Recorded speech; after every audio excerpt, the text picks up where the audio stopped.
Bismillahirrahmanirrahim. Assalamu alaikum dear students. How are you? I hope you'll be fine. New Oxford Modern English Book 8 हमारे पास pome है on the grasshopper and cricket. आज हम इसकी explanation की तरफ जाएंगे और बहुत सारी चीज़ें इसके अंदर डिस्कस करेंगे। वीडियो बड़ी इंटरेस्टिंग होने वाली है। ये वीडियो आपने एंड तक देखनी है, कहीं पर स्किप नहीं करनी, पेंसिल्स हाथ में ले लेनी है और जो वर्ड्स मीनिंग मैंने आपके साथ डिस्कस किए थे वो भी अपने पास नोट डाउन करके आपने सामने रखने हैं, ताकि जब हम इसको डिस्कस करें, रीड करें, तो हमें कहीं पर कोई डिफ़िकल्टी ना हो। ठीक है, सबसे पहले मैं आपको ये बता दूं कि ये जो पोम है हमारी, ये है इट्स अ पेट्रार्चन सोनेट। और पेट्रार्चन सोनेट किसको कहते हैं? जिसके अंदर हमारे पास एक ऑक्टेव होता है, ठीक है, और उसके बाद एक हमारे पास इसके अंदर सेस्टेट होता है। अब ऑक्टेव क्या होता है? ऑक्टेव है 8 लाइन से, यानी जिसके अंदर हमारे पास फर्स्ट स्टेंजा के अंदर 4 और 4 8 लाइंस होती हैं, ठीक है, और उसके अंदर भी हमारे पास 2 क्वार्टरेंस होते हैं। क्वार्टरेंस का मतलब कि 4 का एक स्टेंजा, ठीक है। ये ऑक्टेव 2 क्वार्टरेंस से मिलकर बनता है और इसको हम क्वार्टरेंस क्यों कहते हैं? क्योंकि ये एक राइमिंग स्कीम को फॉलो कर रहा होता है, जिसको हम कहते हैं ABBA, यानी ए और ये जो फर्स्ट लाइन है और फोर्थ लाइन है, इसके अंदर हमें राइमिंग वर्ड्स नज़र आएंगे, और जो थर्ड और सेकंड और थर्ड है इसके अंदर हमें राइमिंग स्कीम नज़र आएगी। तो इसको हम कहते हैं ABBA, यानी आप ये देख सकते हैं दोनों सेम हैं और ये दोनों राइमिंग वर्ड्स हैं, तो इसको हम कहते हैं ABBA। इसी तरह से ABBA, lead, weed, done, fun. तो ये एक ऑक्टेव होता है और इस ऑक्टेव के अंदर it typically introduces the theme और problem, while we have the other one as a sestet. और ये जो सेस्टेट होता है इसके अंदर हमारे पास 6 लाइन होती हैं, ठीक है, 6 से ये होता है सेस्टेट, ठीक है। अब ये होता है ऑक्टेव के बाद और ये पूरा हमारे पास 14 लाइंस का पेट्रार्चन सोनेट होता है। और इसके अंदर हमारे पास ज़रूरी नहीं है कि यही कोई ख़ास ही राइमिंग स्कीम हो, इसके अंदर कुछ भी राइमिंग स्कीम हो सकती है, लेकिन यहाँ पर जो हमारे पास राइमिंग स्कीम आपको नज़र आएगी वो आएगी CDE। CDE का क्या मतलब है कि ये जो फर्स्ट 3 लाइंस हैं इसके अंदर तीनों के अंदर कोई राइमिंग्स नहीं होंगे, लेकिन उसके बाद जो तीनों उसके बाद हैं तो उसके अंदर आप देख सकते हैं इसमें जो आपको वर्ड नज़र आएगा उसके राइमिंग आपको फोर्थ में नज़र आएगा, नेवर एवर। उसके बाद जो सेकेंड लाइन है उसका आपको फोर्थ के साथ नज़र आएगा, फ्रॉस्ट लॉस्ट, फोर्थ का फिफ्थ, सेकेंड का फिफ्थ के साथ नज़र आएगा, और जो थर्ड है उसका 6 के साथ नज़र आएगा, श्रिल्स और हेल्स। तो इसकी क्या राइमिंग स्कीम होती है? CDE और CDE। ऊपर हमारे पास ABBA होता है और नीचे हमारे पास CDE की राइमिंग्स होती हैं, ठीक है। तो ये आपने एक एक्स्ट्रा बात है, इसको नोट डाउन कर लेना है। ओके, तो बच्चों रीडिंग स्टार्ट करते हैं। यहाँ पर हम देखते हैं कि पोएट हमसे क्या कह रहे हैं। The poetry of earth is never dead when all the birds are faint with the hot sun and hide in the cooling trees. A voice will run from hedge to hedge about the new mown mead. That is the grasshopper's. He takes the lead in summer luxury. He has never done with his delights, for when tired out with fun, he rests at ease beneath some pleasant weed. So basically the poet wanted to say that songs and music of nature is never going to end. Never dead means is never going to end, no matter what the season is, whether it is sweltering summer, ठीक है, when the birds are faint, ठीक है, whether it is sweltering summer or the harsh cold winters, ठीक है, the music and the poetry of the nature never ever stops, as all the different creatures that the nature has made keep on singing at different times of the year. They will go on without any break. They will not stop any moment. Here you'll see now new mown mead. It's an alliteration that describes the smell of new cut grass and how it's amazing. The poetry of earth is never dead is a metaphor, ठीक है। The poetry of earth is never dead because the poetry of earth, here the poet is comparing it with getting dead, ठीक है। तो यहाँ पर ये हमारे पास एक मेटाफर है, क्योंकि वो मरते तो नहीं है, नहीं तो इंसानों की कैरेक्टरिस्टिक है, लेकिन यहाँ पर इन्होंने इसको डिस्क्राइब किया है पोइट्री ऑफ अर्थ को कि म्यूज़िक जो है वो कभी भी नहीं मरता, कभी भी ख़त्म नहीं होता। ठीक है, तो यहाँ पर आपको इसमें नज़र आएगा कि जो अर्थ के अंदर म्यूज़िक है, अल्लाह ताला ने इंसानों को जब दुनिया में भेजा तो उनके रहने के लिए ही अल्लाह ताला ने सिर्फ खाने पीने का बंदोबस्त नहीं किया, बल्कि अल्लाह ताला ने जो इंसानों को मुख्तलिफ़ एहसासात से नवाजा है ना बच्चों, कि जो आपके पास सेंस ऑफ साइट है, सेंस ऑफ स्मेल है, और जो आपके पास सुनने की सलाहियत है और सूंघने की सलाहियत है, सेंस ऑफ स्मेल है, इन सब के लिए भी अल्लाह ताला ने इंसानों के लिए बहुत सारे इंतज़ामात किए। हमारी आँखों को खुशगवार रखने के लिए अल्लाह ताला ने कितनी खूबसूरत खूबसूरत चीज़ें बनाई कि हमारी आँखें उनको देखकर खुश हो जाती हैं। इसी तरह से अल्लाह ताला ने कितनी तरह की खुशबुएं बनाई। जब हम खाना खाते हैं तो नाक को अल्लाह ताला ने बिल्कुल साथ ही लगाया कि हम खाने की खुशबू से भी बहुत लुत्फ़अंदोज़ होते हैं। इसी तरह से अल्लाह ताला ने फूल और इधर उधर बहुत सारी खुशबू बनाई कि हम जिधर से भी गुजर कर जाते हैं तो हमें जो है वो अच्छा लगता है। और फिर अल्लाह ताला ने आवाज़ों से भी हमें जो है वो लुत्फ़अंदोज़ होने के लिए कान दिए कि जब हम मुख्तलिफ़ आवाज़ें सुनते हैं अपने जो है वो सराउंडिंग्स के अंदर, तो उससे भी हमें बड़ा लुत्फ़ मिलता है।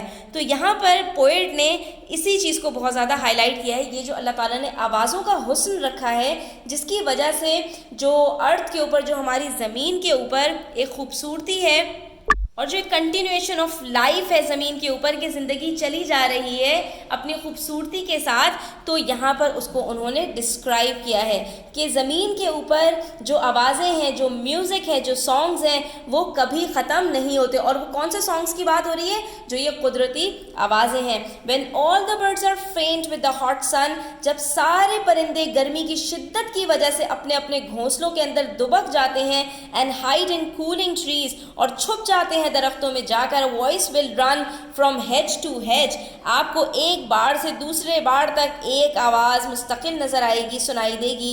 अबाउट द न्यू मॉर्न मेड, जो कि अभी घास जो है वो जब छांटी गई है तो साइडिंग्स में जो आपको हेजेस बना दिए गए हैं उसकी झाड़न से या झाड़ियों से, तो that is the grass hoppers, तो वो किसकी आवाज़ है? वो ग्रास हॉपर की आवाज़ है।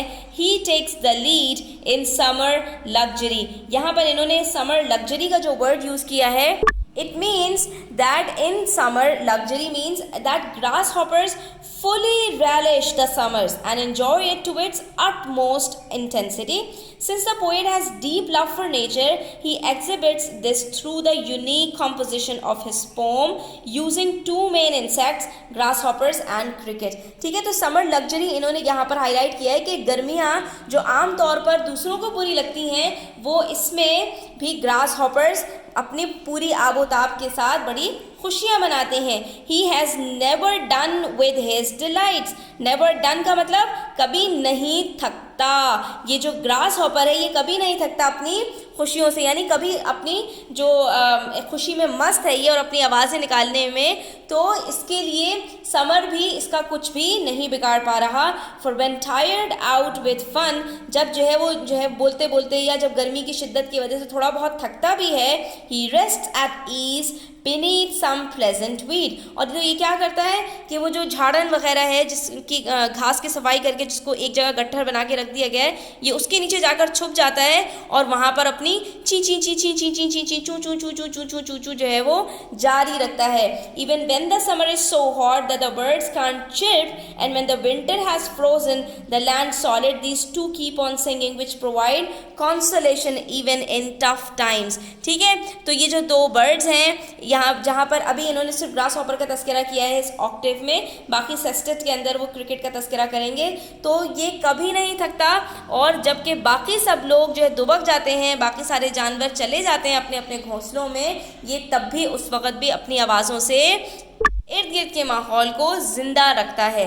Now we can relate this to the real world. Basically students, the natural world the poem suggest can be a harsh place. Summers or winters, one can run into trouble. The summer sometimes gets so hot that the birds are faint, and the winter can freeze and silence the whole world. Symbolically speaking, these picture of exhausting heat, lone, chilliness and silence might suggest that people's inner lives can have moody oppressive and deadening weather too. ठीक है, but even in such tough times nature's profound beauty never completely vanishes. ठीक है, तो ये इस pome के अंदर हमें यहाँ पर सबक मिल रहा है कि even in harsh times, even in tough times, nature's profound beauty never completely vanishes. अल्लाह ताला ने इस तरह के इंतजामात किए हैं कि मौसम का उतार चढ़ाव क्योंकि इंसानी ज़िंदगी के लिए, दूसरी मखलूक़ात के लिए ज़रूरी था, तो अल्लाह ताला ने उसको तो रखा, लेकिन उसके साथ साथ जो इंसानों के ऊपर उसके इफ़ेक्ट आ रहे हैं, तो दूसरी चीज़ों के साथ अल्लाह ताला ने नेचर की ब्यूटी को बरकरार रखा है, कायम रखा है, कि जिसकी मदद से इंसानों को भी तस्कीन मिलती है और इर्द गिर्द का माहौल भी बहुत ज़्यादा मुअत्तर और मुनव्वर रहता है. Now we are heading towards the sestet. इसके अंदर the poet of earth is ceasing never on a lone winter evening when the frost has wrought a silence from the stove where shrills the cricket song in warmth increasing ever and seems to one in drowsiness half lost the grasshoppers among some grassy hills. तो यहाँ पर ये कह रहे हैं seizing never offers not just hope and beauty but a reassuring reminder of constancy.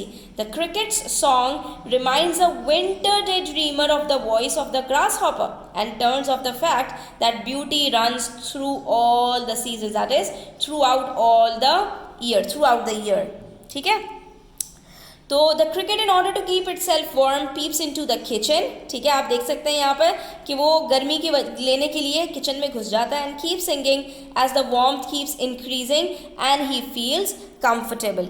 ठीक है, तो यहाँ पर हमें ये बता रहे हैं कि जब सर्दियों का मौसम आता है तो अब दूसरा एक कीड़ा है जिसको हम क्रिकेट कहते हैं, वो बाहर निकल के आ जाता है. और अभी भी जो अर्थ की खूबसूरती है, उसकी आवाज़ों की, उसकी म्यूज़िक की, वो ख़त्म नहीं होती, क्योंकि जब विंटर्स आते हैं और सब दोबारा से अपने अपने घरों में दुबक जाते हैं और वो बेचारी तन्हा रह जाती है, साइलेंस हर तरफ जो है प्रिवेल करता है. When the Frost has wrote a silence, और जब जो है वो फ्रॉस्ट बिल्कुल सन्नाटा कर देता है. फ्रॉम द स्टोव देयर श्रिल्स, तो अब क्या होता है कि जो घर में चूल्हा लगा हुआ होता है ना, उसके करीब से एक आवाज़ आना शुरू हो जाती है कि जाहिर सी बात है ये भी जो जानवर है इसको भी गरमाइश चाहिए. तो ये क्या करता है, अपनी आवाज़ निकालने के लिए चूल्हे के पास चला जाता है और वहाँ से एक चींची चींची की आवाज़ आती है. और ये किसका सॉन्ग है?